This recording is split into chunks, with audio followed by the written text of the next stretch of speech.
Listo. Bueno, bienvenidos a la actividad conjunta de los capítulos de neurociencias y psicoterapias de la Asociación Argentina de Salud Mental.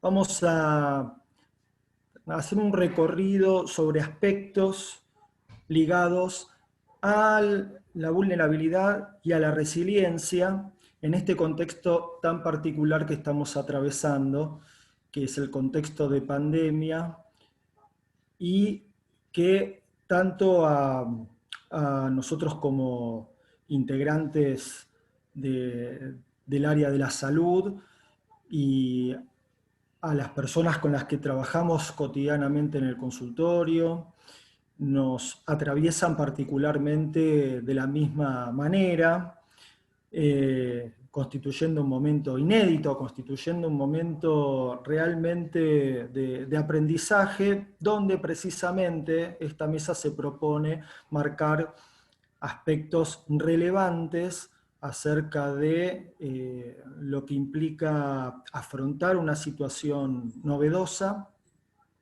lo que podemos aprender de esta situación y algunas guías como para justamente poder entre todos aportar en nuestro campo a un buen afrontamiento.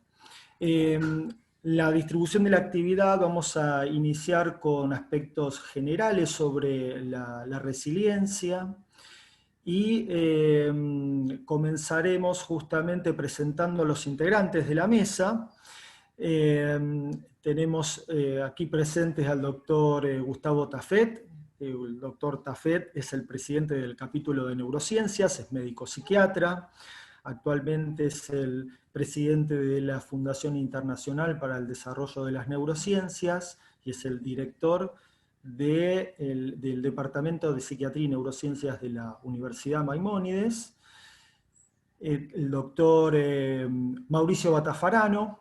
El doctor Mauricio Batafarano es médico psiquiatra, pertenece al Departamento de Psiquiatría y Neurociencias de la Universidad Maimónides, integrante también de la Fundación Internacional para el Desarrollo de las Neurociencias. Es, además de ser el profesor titular de psicofarmacología en la especialización en psiquiatría de la Universidad Maimónides, también es un excelente logoterapeuta. Así que tiene realmente un amplio recorrido, conocimiento y apertura, precisamente, que nos va a ilustrar acerca de aspectos ligados con la resiliencia y aspectos existenciales, ¿no? La dimensión existencial. Y contamos también con la doctora Anabel Hernández Polo. Anabel es médica psiquiatra, también integrante del equipo de la Fundación Internacional para el Desarrollo de las Neurociencias y del Departamento de Psiquiatría y Neurociencias de la Universidad Maimónides. Anabel además tiene amplia experiencia en el trabajo hospitalario, en el Hospital Álvarez, y ha sido muy cercana a nuestro maestro en resiliencia, que ha sido el doctor Roberto Sivak, a quien además recordamos en esta mesa con mucho afecto. Así que bueno, es un placer compartir esta actividad con ustedes. Mi nombre es Diego Feder, soy el presidente del capítulo de psicoterapias, y vamos a dar inicio entonces a conceptos que tienen que ver precisamente con la resiliencia y con particularmente un aspecto muy importante que tiene que ver con la relación que vamos a encontrar entre resiliencia, afrontamiento y un término que es el de inmunidad psíquica o inmunidad psicológica, ¿sí? Entonces aquí estoy compartiendo pantalla. Muy bien. Y vamos a comenzar justamente refiriéndonos al concepto de inmunidad psíquica. ¿Por qué incluyo este concepto de inmunidad psíquica? Porque frente a una situación adversa, nosotros vamos a encontrar un continuo que va a atravesar precisamente tres momentos importantes. Un momento previo a la situación adversa, o la aparición de la situación adversa, un momento de afrontamiento ante la adversidad y un momento posterior que es un momento de aprendizaje y de desarrollos que consideramos desarrollos resilientes, ¿sí? Entonces, la inmunidad psíquica, que es un concepto acuñado por el grupo de investigación dirigido por Moti Beniacar, alude precisamente a las condiciones psicológicas que nosotros podemos encontrar en una persona en el momento en el cual se produce una situación adversa, en el cual irrumpe, en ese momento donde irrumpe una adversidad, una situación adversa, nosotros vamos a poder observar una serie de condiciones, de características que van además van a estar interactuando a su vez con las características contextuales y van a depender de varios factores. Van a depender de las características de personalidad, van a depender del estado actual de los vínculos, va a depender del estado, del momento de la vida, del momento del ciclo vital. No es lo mismo afrontar una adversidad en la infancia, en la adultez, en la tercera edad. Vamos a encontrar una serie además de condiciones en nuestro estado de ánimo, en nuestros pensamientos, en nuestra calidad de vida, que van a justamente predisponernos de una manera u otra para afrontar esta situación. La inmunidad psíquica entonces se conceptualiza como los procesos psíquicos necesarios para funcionar saludablemente ante impactos disruptivos. O sea, la posibilidad de enfrentar las situaciones y no huir de ellas, ¿sí? Entonces, esto es muy importante porque tiene que ver justamente con las condiciones previas. Nosotros en este momento estamos afrontando una situación adversa como la pandemia, pero no podemos todavía no podemos hablar de resiliencia. Esto vamos a ir constituyendo justamente la conceptualización y lo que podamos observar como respuesta, como justamente procesos resilientes en lo sucesivo, en los próximos tiempos. ¿Bien? Entonces, la inmunidad psíquica tiene tres características principales. Primero, reconocer el factor dañino, o sea, ser conscientes de lo que estamos atravesando. El segundo punto tiene que ver con el reconocimiento de las propias reacciones. Si yo frente a una situación adversa, amenazante, voy a reaccionar de una manera agresiva, yo tengo que saber, y parte de la inmunidad psíquica es reconocer esas reacciones propias. Y el tercer punto es tomar individualmente las medidas adecuadas para preservarnos de esas propias reacciones, ¿sí? Por ejemplo, si yo tengo cierta tendencia a reaccionar de una manera agresiva, es advertir de algún modo a mi vínculo afectivo de que esto puede estar pasando, digamos, para que justamente se limite o trate de disminuir el impacto que mis propias reacciones pueden tener en el contexto, ¿no? Entonces, estas características van a justamente permitir afrontar la incertidumbre característica de justamente de esta situación, ¿sí? Ahora, cuando hablamos de resiliencia, precisamente la resiliencia es la capacidad, si nosotros tomamos la definición del diccionario de la Real Academia Española, es la capacidad de adaptación de un ser vivo frente a un agente perturbador o un estado de situación adversos. Ahora, esta característica o esta definición, para el área de la salud y nuestra en particular, que tiene que ver con la salud mental, es una definición que queda un tanto incompleta.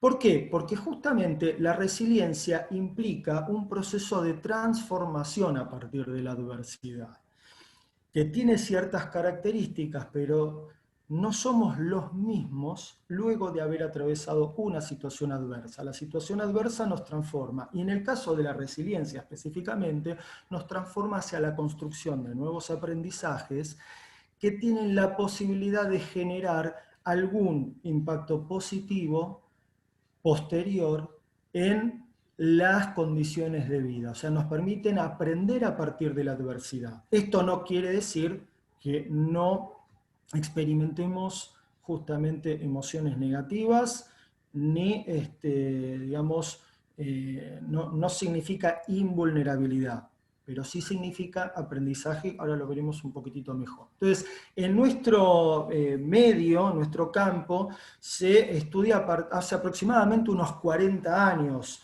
y justamente se estudia a partir de observar y estudiar las respuestas que personas que han atravesado situaciones adversas han podido desarrollar tiempo después justamente de estos, de estos afrontamientos, ¿sí?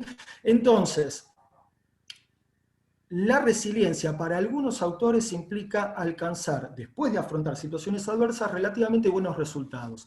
Pero para otros autores implica no simplemente afrontar una situación y resistirla, sino que precisamente es la capacidad de crecer y desarrollarse en contextos difíciles. De una u otra manera, todos coinciden en que esto implicaría un plus, y en palabras de Roberto Sivak, un cambio que permite crecer y mejorar, incorporando a la adversidad como un componente de nuestra historia de vida que precisamente nos estimula en nuevas direcciones.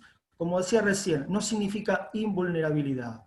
Y como veremos, la persona resiliente es una persona que tiene muy claro qué es lo que tuvo que atravesar para forjar determinados cambios y poder incorporar determinados aprendizajes, ¿sí? Entonces, como componentes, precisamente, igual que la inmunidad psíquica, también se requiere un claro contacto con la realidad.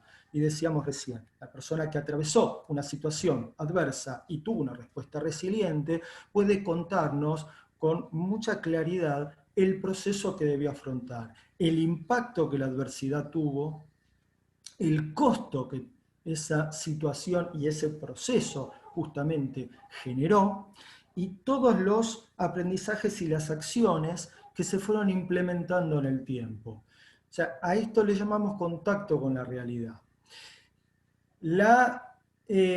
A su vez, el contacto con la realidad como componente se complementa con otro elemento importante que tiene que ver con la creatividad en la búsqueda de soluciones, allí donde precisamente parece que todo está perdido o no tenemos demasiado que hacer frente a la amenaza, ¿sí? Y en esta situación de pandemia hemos visto muchas, y se ven muchas situaciones creativas justamente para poder afrontar situaciones difíciles.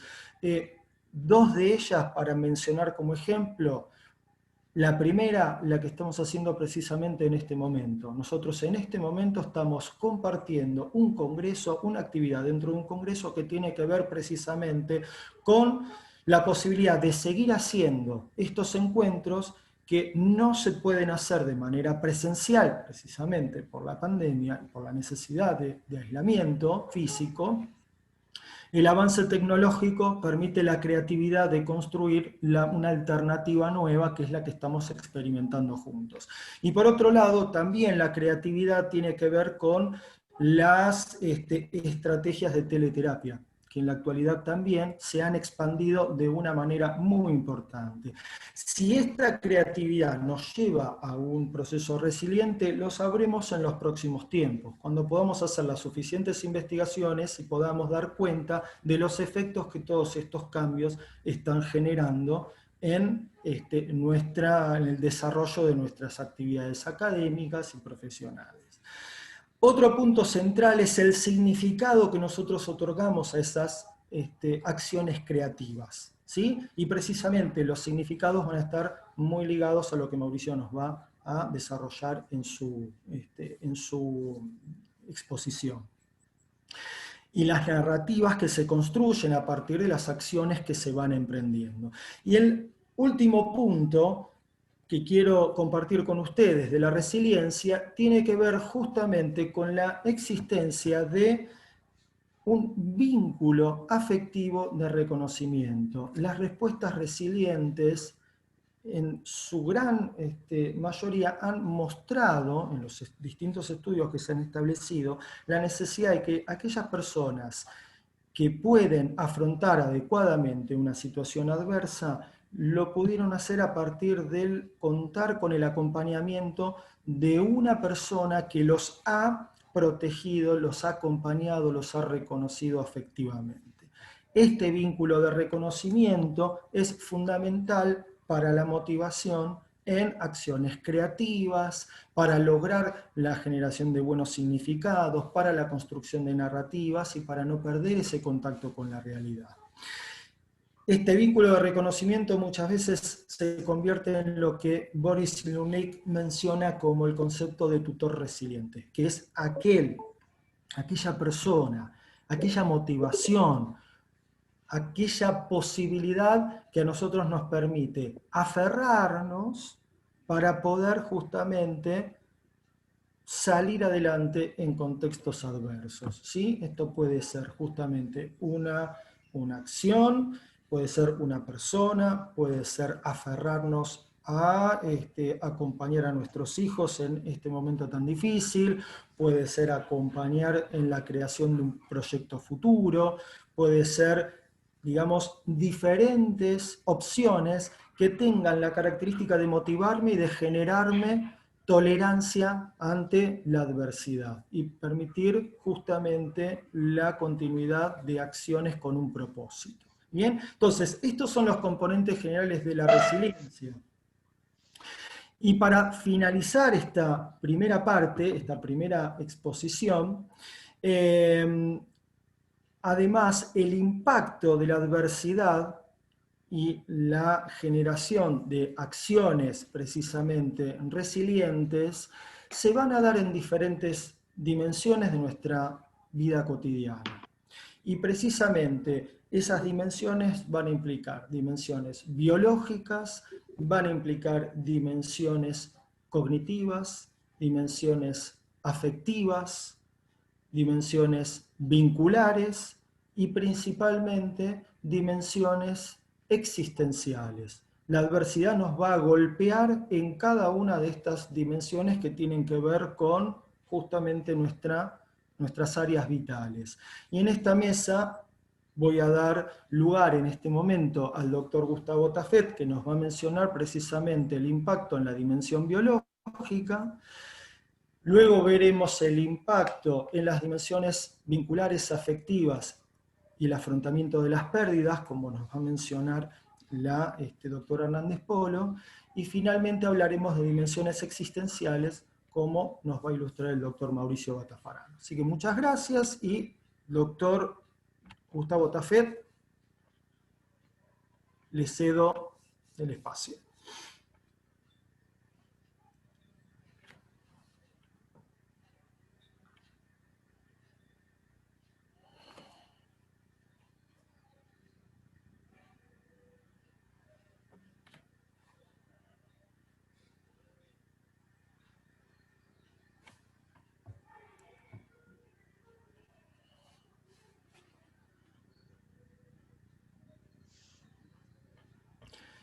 A ver. ¿Tiene apagado el micrófono? Sí.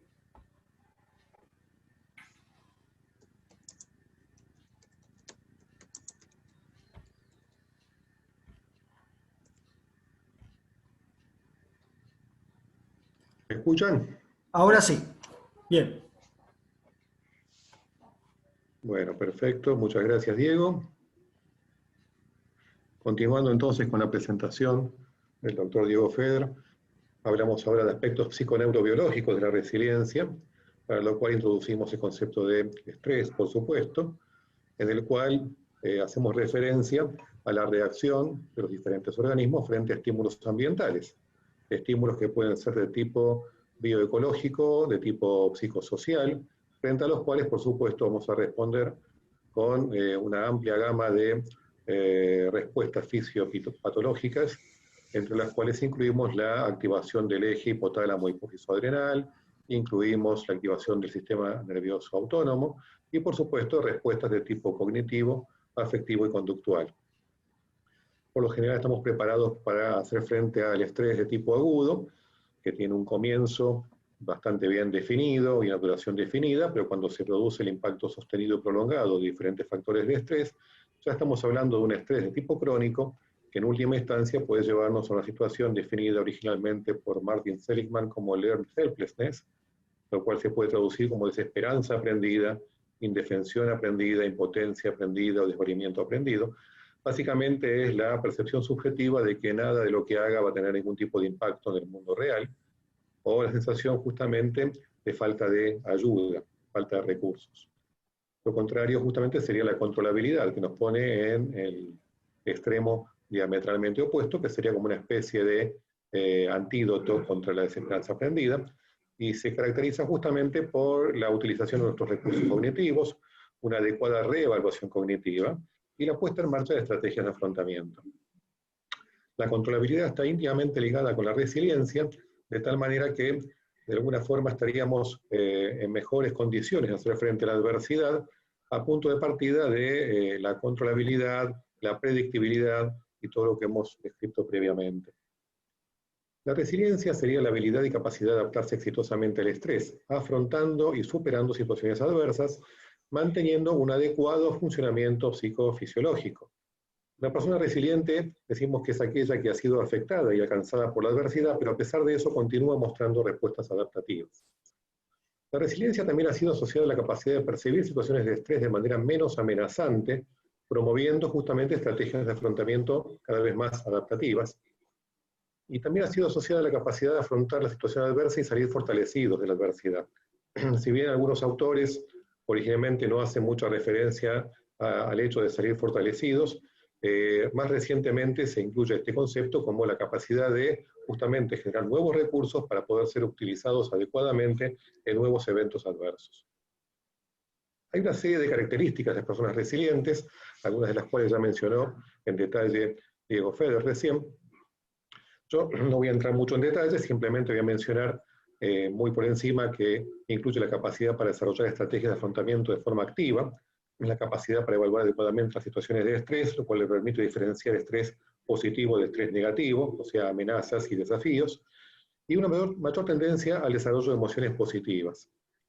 Tiene mayor flexibilidad cognitiva, mayor apertura hacia la cooperación social, la aceptación del apoyo social y la capacidad para unirse a otras personas con un objetivo en común, y una escala de valores con un alto valor puesto en el altruismo, con un adecuado equilibrio con un sano egoísmo.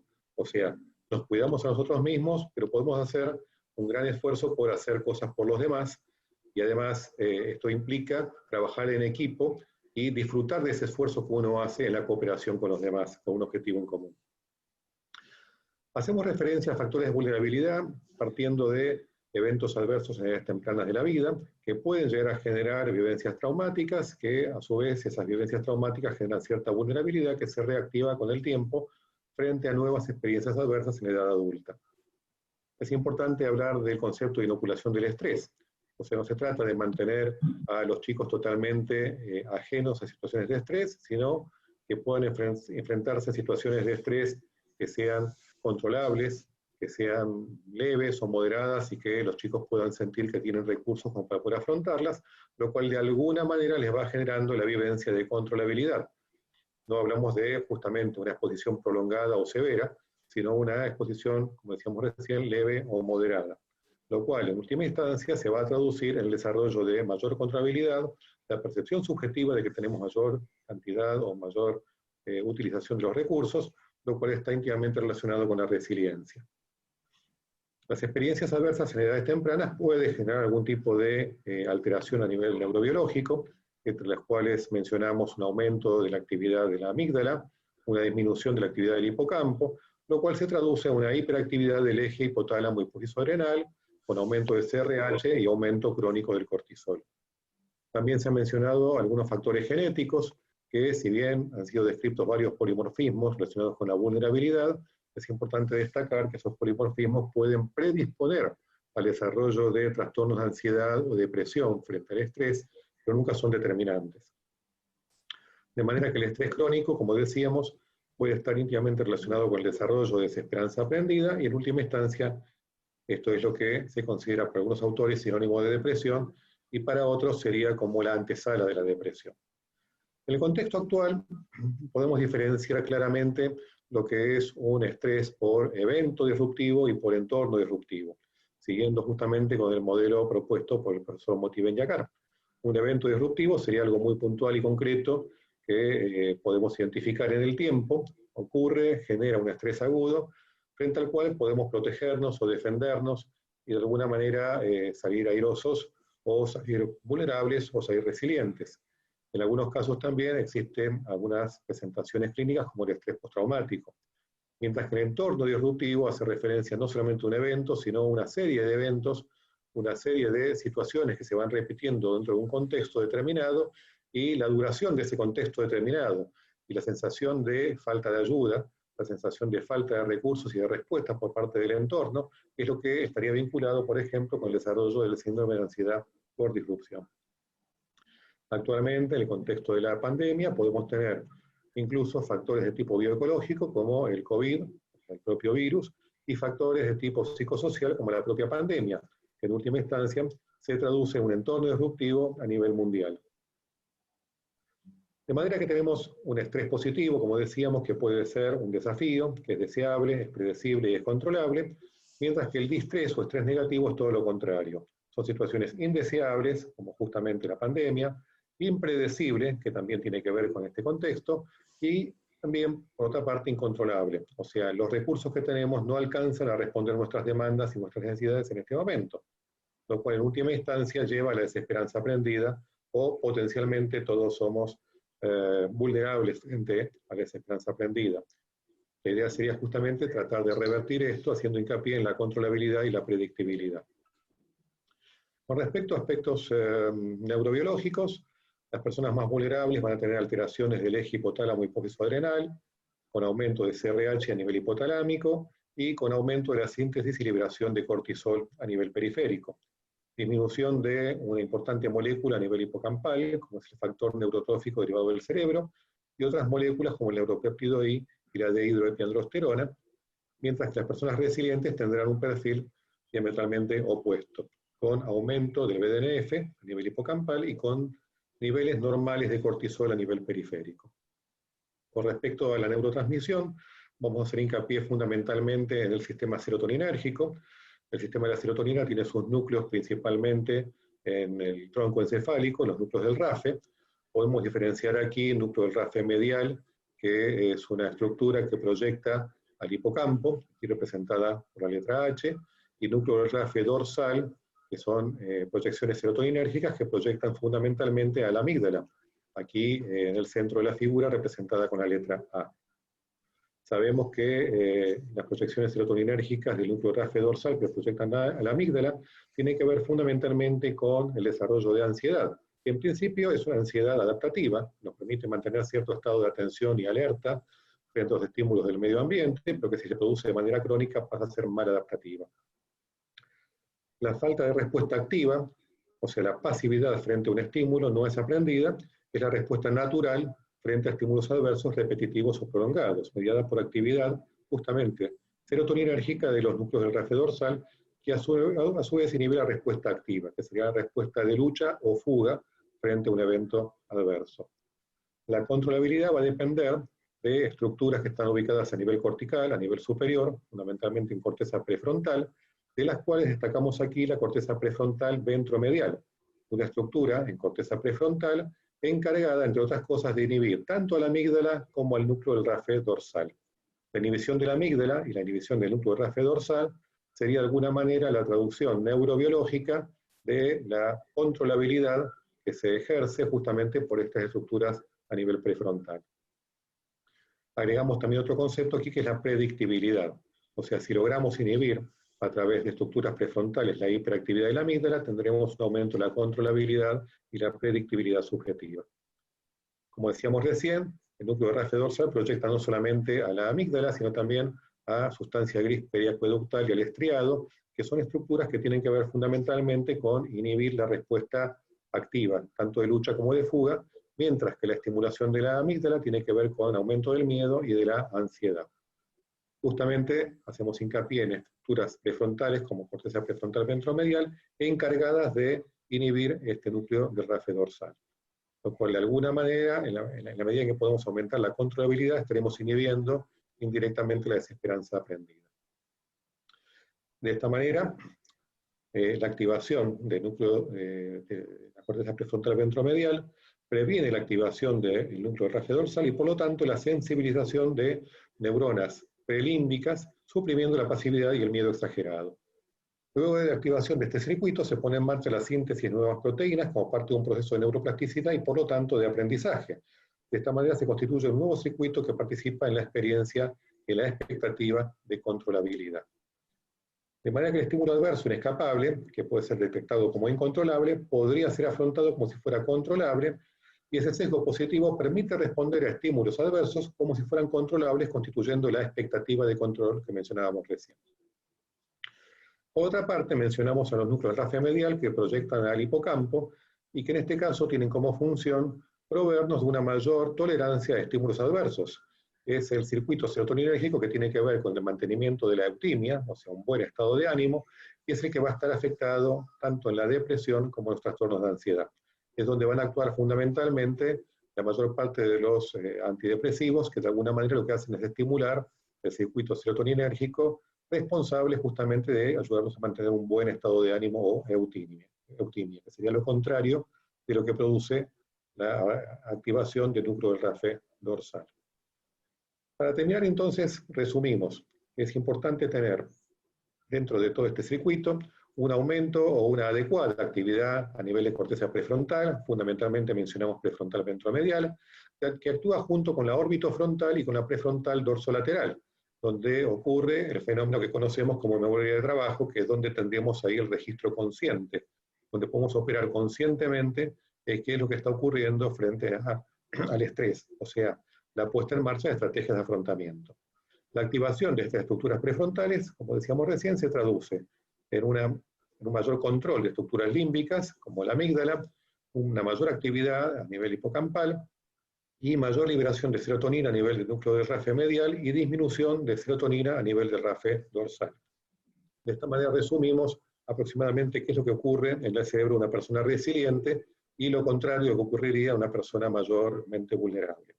Cabe destacar también el control sobre la actividad del eje hipotálamo hipofisoadrenal, que justamente va a ocurrir en situaciones de mayor controlabilidad y donde en situaciones de mayor vulnerabilidad vamos a tener mayor actividad de este eje con mayor liberación de cortisol. Bueno, y hasta aquí sería una apretada síntesis de aspectos neurobiológicos, y bueno, dejamos acá para continuar con las presentaciones del doctor Batafarano y la doctora Anabel Hernández. Muchas gracias. Muchas gracias, doctor Tafet. Vamos a dar ahora continuidad a la presentación de la doctora Anabel Hernández Polo. Muy bien.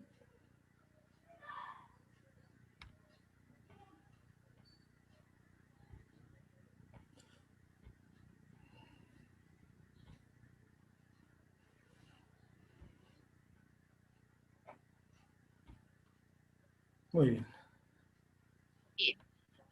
Bueno, indudablemente en esta pandemia no solo nos hemos visto expuestos a factores de estrés, sino que también nos hemos visto expuestos al aumento del fallecimiento de seres queridos y personas conocidas.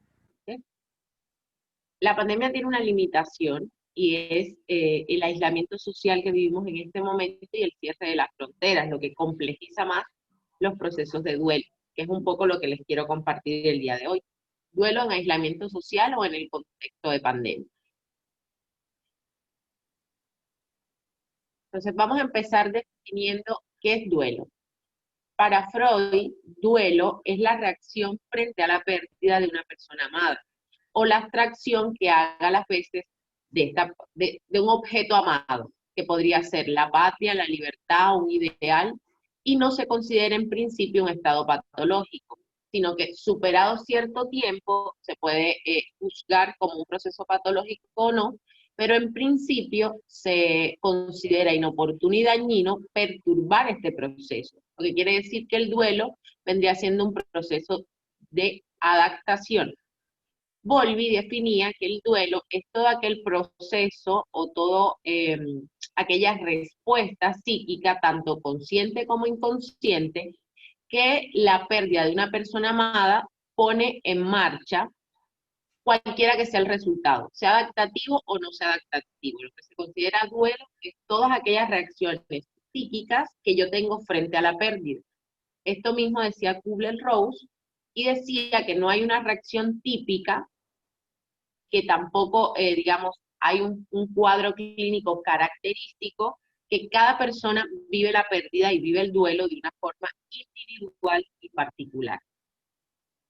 Entonces, ¿qué requiere el duelo? El duelo tiene tres componentes fundamentales, que es la pérdida, el proceso de adaptación y lo que se querría como objetivo para trabajar terapéuticamente es que esta persona pueda adaptarse y poder construir una nueva realidad. ¿De qué depende que esta persona haga el proceso adaptativo de la manera más adaptativa posible o menos patológica posible y pueda crear una nueva realidad? Se tiene en cuenta el marco temporal. Cuando hablamos de marco temporal, no es solamente el tiempo que puede llevar, digamos, un proceso adaptativo, que según los manuales puede ser entre 6 y 2 años, sino que también se habla del marco temporal, el periodo de la vida que está viviendo una persona. Es decir, no es lo mismo una pérdida para un niño de 7 años que para una persona de 30, que para un adulto de 65 años o 80.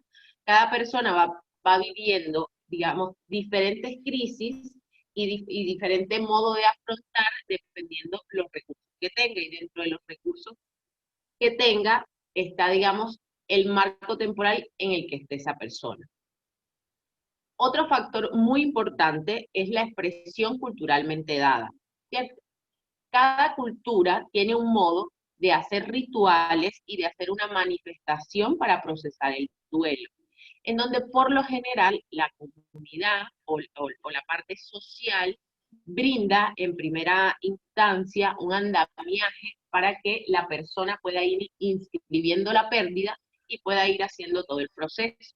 Como tercer factor importante está la red social, que tiene que ver con el componente anterior, pero también tiene que ver con todos esos espacios que me permiten poder construir a futuro una nueva realidad después de que atravesé una pérdida.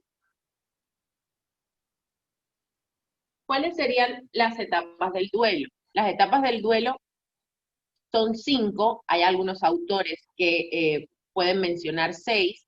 Yo estoy mencionando las etapas de Kubler-Ross. Ella dice que son instrumentos para poder ayudarnos a enmarcar e identificar lo que estamos sintiendo en este proceso de duelo, que no es un proceso lineal y que no todo el mundo las atraviesa todas y que tampoco se dan en un orden, como muchas veces esperamos, que la persona primero niegue, después se enoje, después se entristezca, negocie y acepte. Por lo general van a depender de los recursos de cada persona, de la personalidad previa, el desarrollo de estas etapas.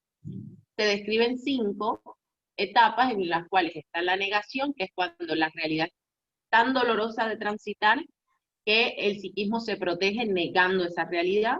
Pueden aparecer manifestaciones como enojo, es como el inicio de la lucha o el inicio de poner a prueba los recursos psíquicos de cada persona. Después viene la negociación, que es donde ya puedo empezar a aceptar la realidad, y posteriormente, cuando me doy cuenta que aquello que negué es real, entonces aparece la tristeza, que es la manifestación, digamos, universal en una pérdida, y posteriormente debería llegar al proceso de aceptación, que es donde se da el proceso adaptativo.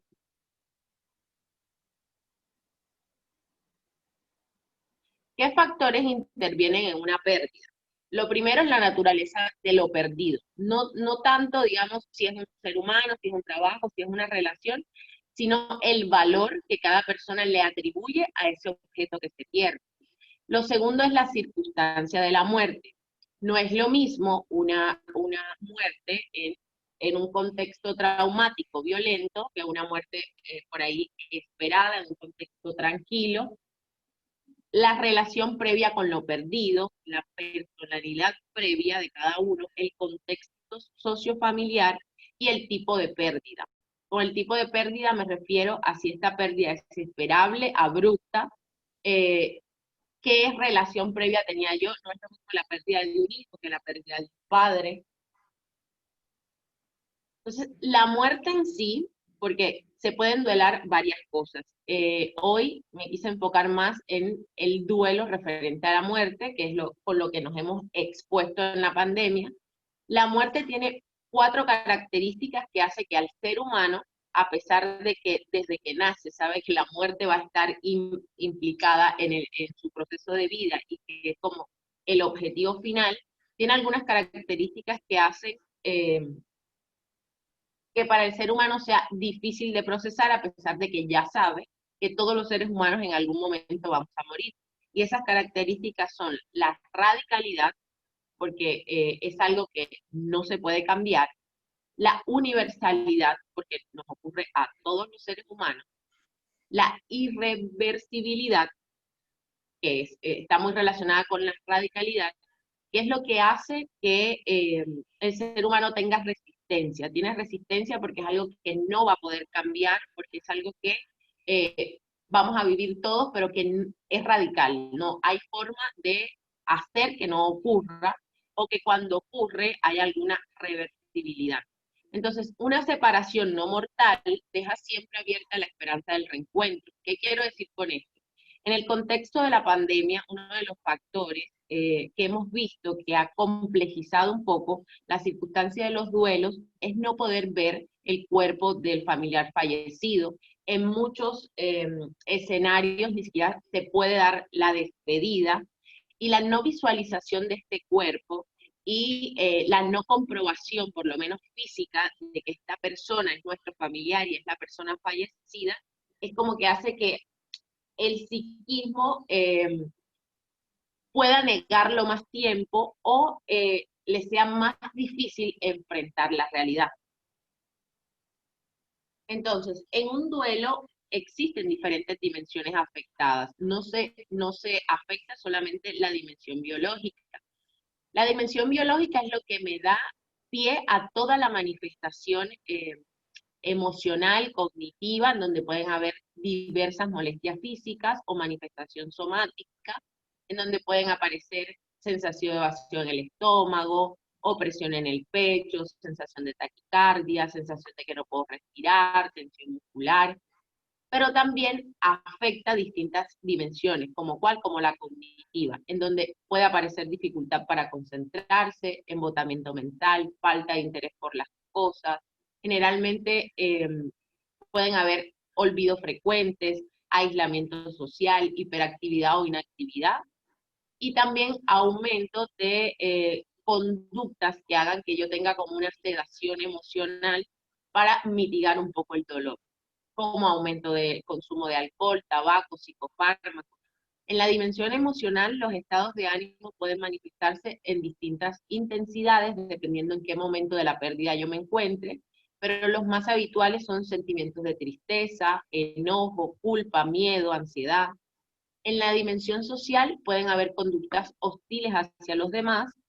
En el contexto de COVID ya hay un escalamiento emocional porque hay limitaciones que han hecho que nuestra cotidianidad cambie. Lo que quiere decir que las escaladas emocionales son de forma todavía más reactivas, sobre todo cuando consideramos que la muerte fue injusta, que no hay los medios, que por ahí el gobierno no está tomando las medidas que debería hacer. Y la dimensión espiritual, se pueden replantear las propias creencias. La idea de trascendencia va a depender de el sentido que le dé a la vida y a la muerte cada persona, pero se formulan preguntas sobre el sentido de la muerte y de la vida que puede afectar la dimensión espiritual o la puede fortalecer. Entonces, en la actualidad, para la APA, existen 3 tipos de duelo. Duelo agudo típico, que no se considera patológico, duelo complicado y duelo complicado persistente, que serían como las 2 acepciones patológicas del duelo. Dentro del duelo agudo típico está la angustia, que es uno de los síntomas principales, en donde aparece anhelo o retrospección, nostalgia, pensamientos intrusivos o experiencias ilusorias relacionadas con el objeto perdido o la persona que se pierde, donde puede aparecer sensación de vacío, desconfianza, aislamiento y frustración, sobre todo en las primeras semanas donde hay más incredulidad, puede aparecer conmoción y desorientación de la persona. Entonces, ¿qué hay que tener en cuenta? Lo primero que hablamos, el marco temporal es establecido como adaptativo y también lo que está culturalmente dado.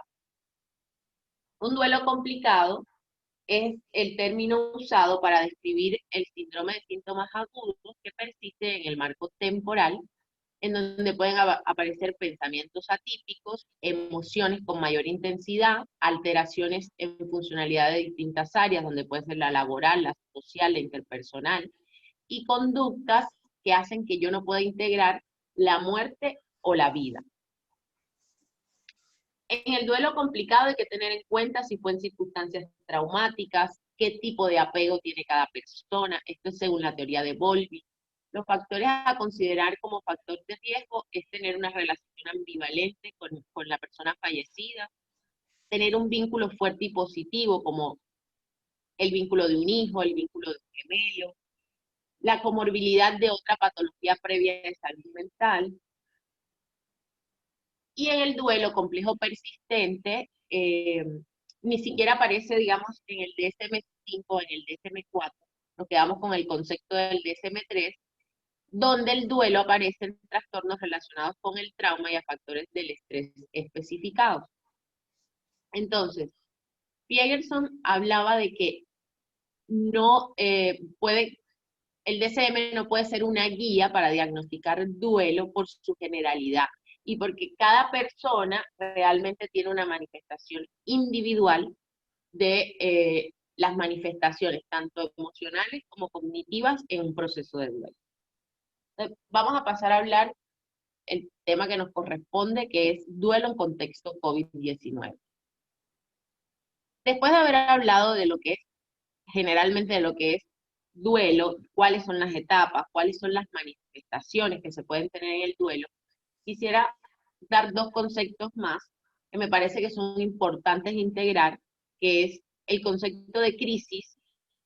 Karen Laque define crisis como este estado temporal de desequilibrio precipitado por un factor estresante, caracterizado principalmente por una incapacidad del individuo para manejar situaciones particulares, utilizando métodos acostumbrados para la solución de problemas.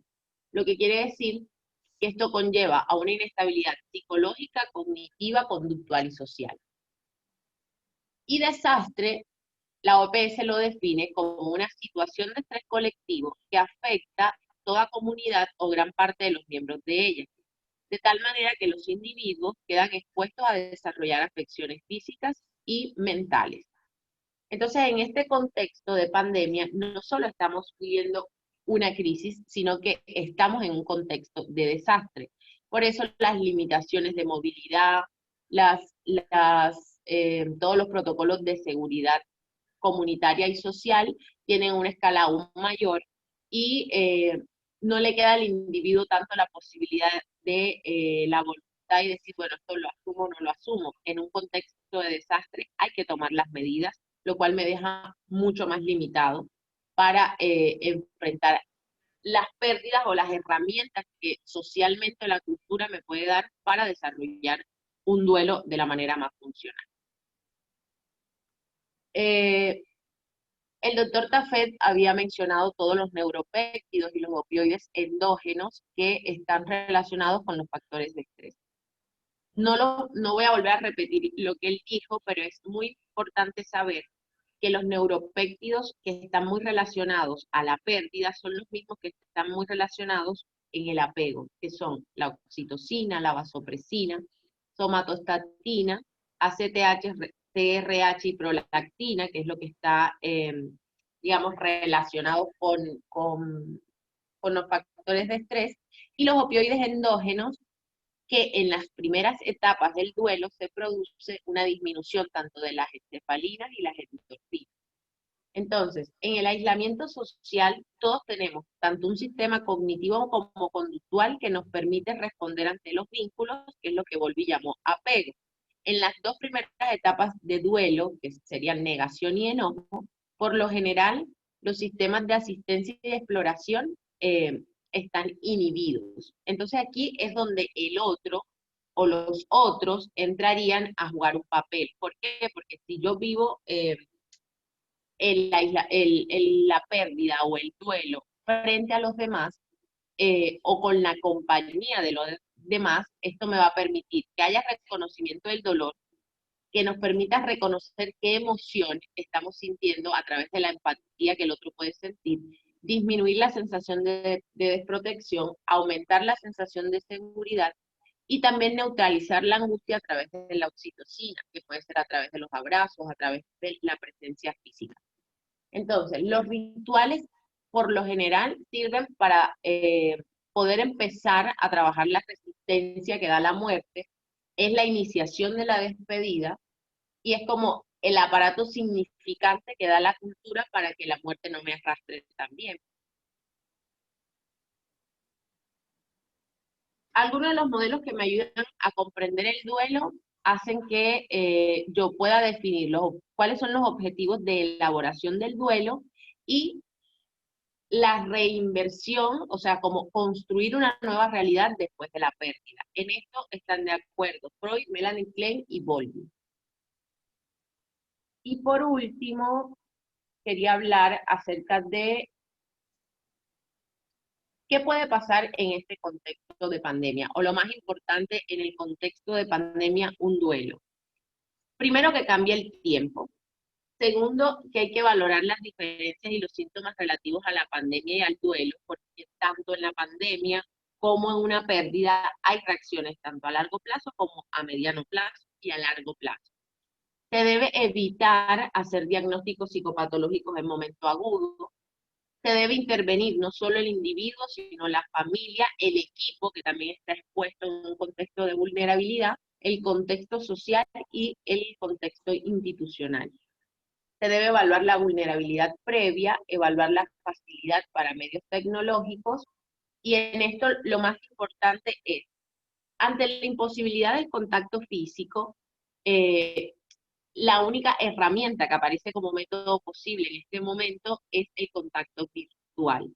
Entonces, ya que no se tiene la posibilidad de un contacto físico, se debe procurar que todos estos contactos se puedan dar de manera virtual. Asesorar a aquellas personas que quizás están más limitadas con la tecnología, como las personas mayores, a que tengan la posibilidad de estar contactados por los medios que a ellos les resulta más fácil y que tengan disposición de estos medios. Evaluar siempre la vulnerabilidad con todos los factores que explicó Diego, me va a permitir saber qué factores de resiliencia van a implicar que yo pueda defenderme ante un duelo y ante la pérdida. Voy a terminar mi presentación con una frase de George Sand que dice que mi recuerdo no envenene tus futuras alegrías, pero no permitas que tus alegrías destruyan mi recuerdo.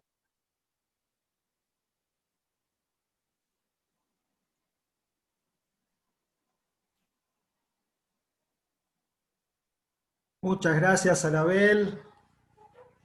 Muchas gracias por la presentación. Y a continuación vamos a la última presentación de nuestra actividad a cargo del doctor Mauricio Botafarano. Mauricio. Bueno, muchas gracias, Diego. Buenas tardes a todos. Los seres humanos, cuando nos encontramos frente a situaciones límites, crisis inesperadas como puede ser esta pandemia que estamos viviendo, buscamos algún modelo, algún espejo en el cual encontrar respuestas en medio de la incertidumbre y de la oscuridad. Y creo que Viktor Frankl, el creador de la logoterapia, una persona que vivió 3 años a la sombra de los campos de concentración nazi y salió de esa experiencia con su logoterapia para difundirla al mundo con un mensaje de esperanza muy fortalecido, es un buen ejemplo para tomar en este momento y para que nos pueda servir a todos de inspiración. Frankl decía que cuando ya no podemos cambiar una situación, tenemos el desafío de cambiarnos a nosotros mismos, poniendo un poco el énfasis en esa ecuación que existe en la vida entre el mundo exterior y nosotros. A veces el mundo exterior no es controlable, pero sí es controlable y manejable lo que nosotros podemos hacer con lo que ocurre en el mundo exterior.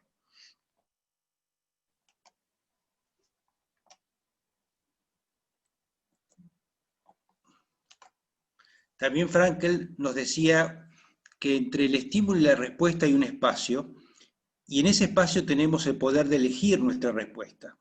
En nuestra respuesta se encuentra nuestro crecimiento y nuestra libertad. Es decir, Frankl nos marcaba que entre lo que pasa y lo que finalmente hacemos, tenemos aquel espacio que es un espacio psicoespiritual donde elegimos cómo manejarnos frente a la situación. Y es así como en una situación de pandemia podemos elegir manejarnos con solidaridad, con creatividad, con confianza, ayudando al otro, o manejarnos de una manera egoísta y miserable, aislándonos, negando al otro, tratando de sacar el mayor provecho posible de la situación en términos egoístas y personales. Un poco lo mismo que Frankl planteaba en su experiencia del campo de concentración, donde él decía que esa experiencia no volvió a todos malos, sino que permitió distinguir justamente a aquellos que se comportaban de una manera inadecuada y a aquellos que se comportaban como si fueran santos. Por lo tanto, me parece que la logoterapia en este contexto de pandemia tiene mucho para aportar, y fundamentalmente con dos de los grandes desarrollos franklianos, que son por un lado la antropología frankliana, que nos permite entender con qué modelo de ser humano vamos a interactuar y de esa manera dirigir nuestras conductas, y también su teoría de la motivación basada fundamentalmente en la búsqueda de sentido. El modelo psicoterapéutico frankliano, el modelo antropológico frankliano, la idea de hombre que Viktor Frankl nos propuso, es por un lado un modelo dual porque hay un aspecto que nos viene dado, heredado, y hay un aspecto que elegimos. Es al mismo tiempo un modelo tridimensional porque hay una dimensión biológica, hay una dimensión psicológica y hay una dimensión espiritual. Y tenemos justamente entre ese aspecto dual fáctico y lo facultativo, es decir, aquello que podemos elegir hacer más allá de nuestros condicionamientos, la construcción de una respuesta que Frankl llamaba la responsividad o respuesta posible. No damos cualquier respuesta, sino damos una respuesta posible desde nuestra historia, nuestra biografía, nuestro entorno, nuestra cultura, nuestro grupo social. Esa respuesta la elegimos a partir de lo que recibimos y de lo que hacemos con lo que lo recibimos. En un contexto de pandemia, imagínense que tener en cuenta esta idea de hombre, con esta potencialidad de responder más allá de sus condicionamientos, es sumamente importante. Y por otra parte, Frankl hablaba acerca del ser humano y su búsqueda de la felicidad, y él decía que el ser humano no encuentra la felicidad cuando la persigue por sí misma, sino que la encuentra cuando a través de la voluntad de sentido encuentra una razón para ser feliz, encuentra un fundamento. Esta crisis tan dolorosa de la pandemia nos puede permitir, a través de las elecciones que hagamos, de nuestra creatividad, de nuestra manera de sostener y apoyar desde nuestros pacientes, en el caso de los que atendemos a personas que sufren, a la solidaridad en distintas actividades, nos puede dar un fundamento para poder encontrar esa felicidad a partir de ese fundamento que hemos logrado a través del sentido. ¿Cómo se descubre el sentido de la vida? Que es justamente el gran planteo motivacional frankliano. Frankl nos habla que en general hay tres maneras de encontrar el sentido. Uno es a través de la realización de una acción, a través de la transformación que ejercemos sobre el mundo, por ejemplo, a través del trabajo. Cada vez que transformamos el mundo mediante una acción, por ejemplo, una acción laboral, en nuestro caso asistiendo a aquellos que sufren, marcamos una diferencia, le damos a nuestra vida un significado. Otra manera de encontrar el sentido de la vida es a través de lo que sentimos por algo o por alguien, de la experiencia contemplativa estética, o bien del amor que compartimos con otras personas que nos rodean, padres, hijos, amigos, compañeros. Y finalmente, la otra manera que propone Frankl para descubrir el sentido es en la actitud que asumimos frente a lo inevitable del sufrimiento. No de aquel sufrimiento que podemos evitar, cosa que si no lo hacemos entramos en un terreno masoquista, sino frente a aquel sufrimiento inevitable propio de nuestra condición humana, como puede ser una pérdida de la cual hablaba la doctora Hernández hace un ratito. La actitud que asumimos frente a este sufrimiento puede tener una característica pedagógica que le dé un sentido a ese dolor. Teniendo en cuenta esto, Frankl vivió una experiencia adversa y salió fortalecido, salió de ese campo de concentración, dispuesto a escribir un libro que se ha hecho muy famoso, que es El hombre en busca de sentido, y de allí en adelante una extensa bibliografía, una extensa tarea de formación de discípulos, una extensa tarea de difusión de un mensaje esperanzador.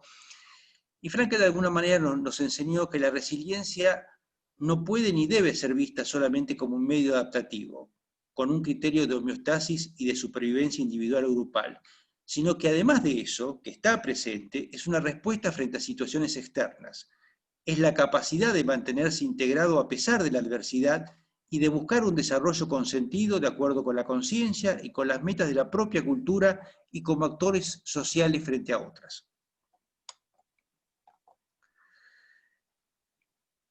El enfoque de la resiliencia entonces nos puede aportar significativamente al cultivo de una esperanza realista.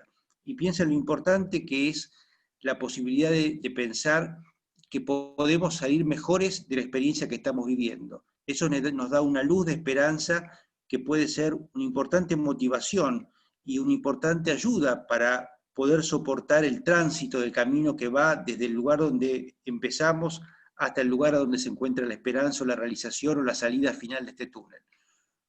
¿Y por qué una esperanza realista? Porque sin negar los problemas, sin negar que en este momento estamos atravesando una pandemia, centrar la atención en las fuerzas y el potencial humano que siempre se pueden acrecentar.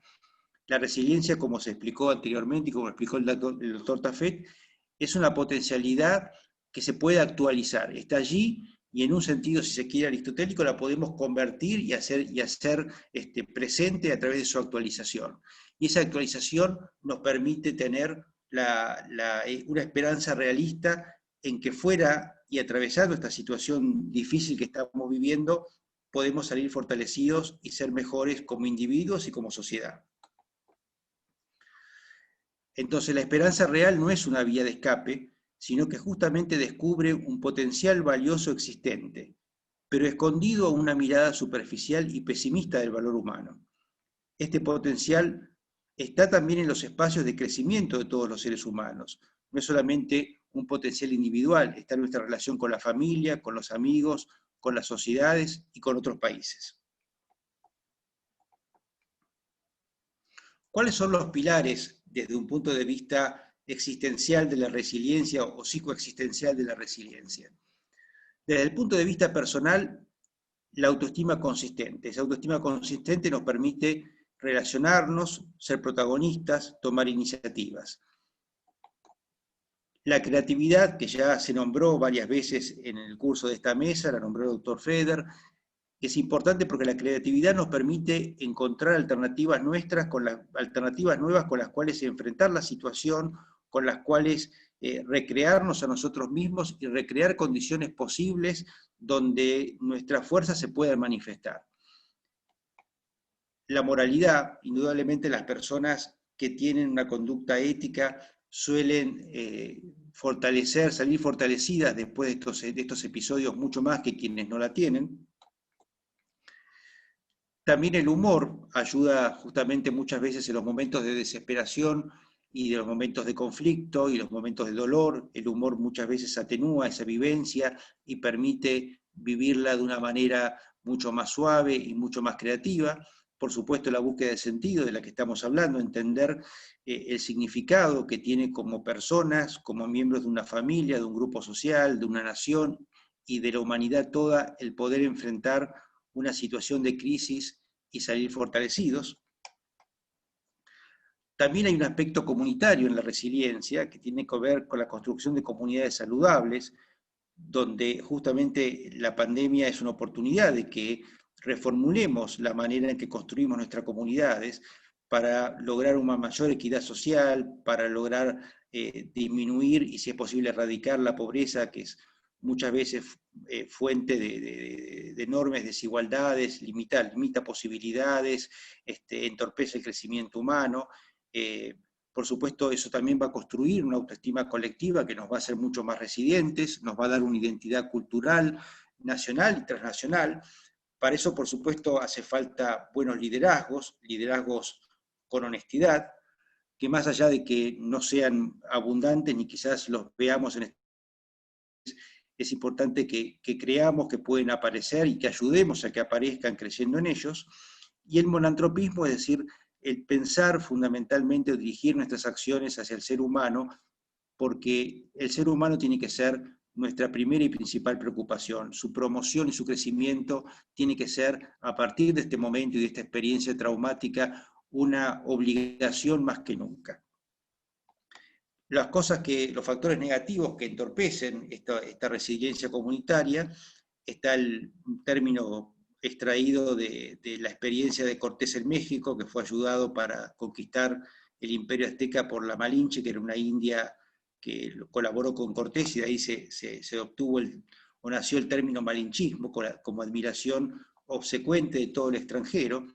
También hay que tener cuidado porque el riesgo muchas veces de denostar lo extranjero es no aprender la experiencia del otro. Si el extranjero es un otro que también nos puede enseñar mucho, y nosotros lamentablemente en nuestro país tenemos muchas veces la cultura de no aprender de lo que hacen otros y los hacen bien. A veces nos mofamos de quienes trabajan bien y finalmente terminamos sufriendo las consecuencias de nuestra propia soberbia.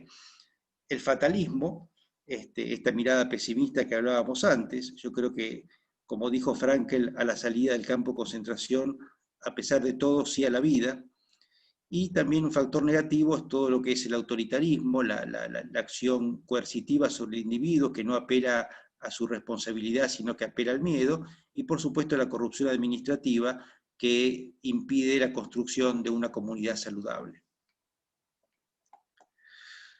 Finalmente, para dar un poco el cierre a esta experiencia que todos hemos desarrollado en esta mesa redonda, me parece interesante entender cómo puede ser el trayecto del suceso, es decir, de la experiencia que estamos viviendo hoy, situacional, de una pandemia por un virus desconocido, con una enfermedad que apenas estamos recién conociendo, el trayecto de ese suceso al acontecimiento, es decir, a cómo nos interroga personalmente esa experiencia, cómo la evaluamos subjetivamente la experiencia, y cómo desde esa evaluación subjetiva, de ese acontecimiento, de esa transformación del suceso en acontecimiento, cuál es el sentido que le encontramos. Es decir, tenemos una situación, tenemos un acontecimiento que nos interroga, y tenemos las motivaciones propias, tenemos los condicionamientos y las posibilidades. Hay un observable, que es la experiencia que hoy estamos viviendo de pandemia, de aislamiento social, de distanciamiento afectivo, de protocolos de seguridad, de miedo, de limitaciones de todo tipo. Tenemos vivencias anteriores, hay un momento específico histórico que es el actual en el cual estamos viviendo determinada situación. Tenemos también nuestra tradición, nuestros valores, nuestra biografía, nuestra cosmovisión.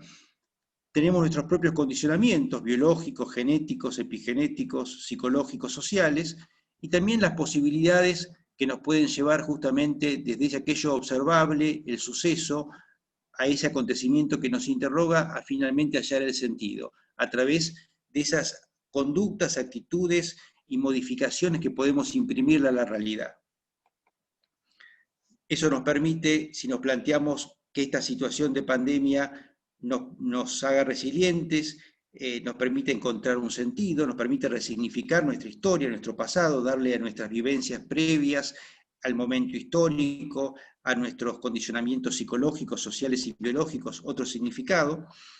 Nos permite también elaborar un futuro mejor, un futuro con esperanza, un futuro donde podamos creer en comunidades más saludables, más integradas, más incluyentes, donde finalmente reine una estructura mucho más amorosa y mucho más comunicativa entre los seres humanos, de mayor cooperación y de solidaridad a nivel familiar, a nivel grupal, a nivel comunitario, a nivel nacional y a nivel transnacional.